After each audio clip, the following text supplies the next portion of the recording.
છેલ્લા 3 દિવસમાં સુરત શહેરમાં ચોથો હત્યાનો બનાવ બન્યો છે।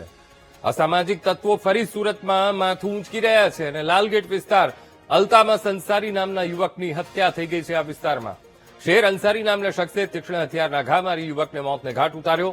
અંગત અદાવતમાં હત્યા કરાઈ હોવાની પ્રાથમિક માહિતી મળી રહી છે અને મૃતક અને હત્યારો બંને એકબીજાના સંબંધીઓ હોવાનો ખુલાસો થયો છે। તો પોલીસે હત્યાનો ગુનો નોંધી આગળની તપાસ હાથ ધરી છે।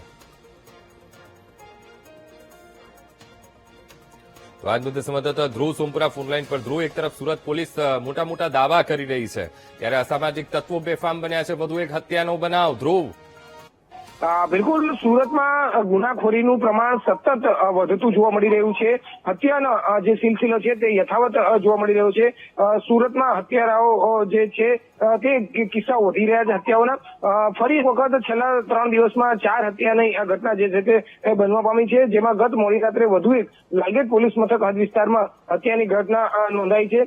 હોળી બંગલા વિસ્તાર છે, ત્યાં હત્યાની ઘટના સામે આવી છે, જેમાં બનાવની વાત કરવામાં આવે તો અલ્તમાસ અંસારી નામના યુવકની હત્યા થઈ છે અને અજાણ્યા જે શખ્સ છે તે તીક્ષ્ણ હથિયાર વડે હુમલો કરી ફરાર થઈ ચુક્યા છે।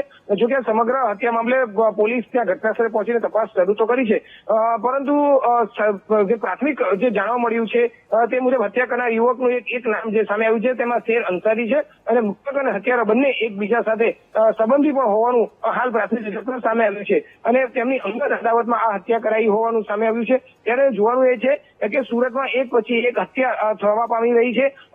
છેલ્લા 5 મહિનામાં વાત કરીએ તો 50 હત્યા હતી ને વધુ એક હત્યા, એટલે કે 5 મહિનામાં જ 51 જેટલી હત્યાઓ સુરતમાં નોંધાઈ ચૂકી છે અને દર ત્રીજા દિવસે હત્યા, જો સરેરાશ વાત કરીએ તો દર ત્રીજા દિવસે હત્યા નોંધાતું હત્યાની ઘટના બનતી હોવાનું સામે આવી રહ્યું છે। ત્યારે સુરત પોલીસની જે કામગીરી છે તેની સામે એક અત્યારે ગંભીર પ્રશ્નો ઉભા થઈ રહ્યા છે। જી બિલકુલ ધ્રુવ, સમગ્ર માહિતી સાથે જોડાવા બદલ આપનો આભાર।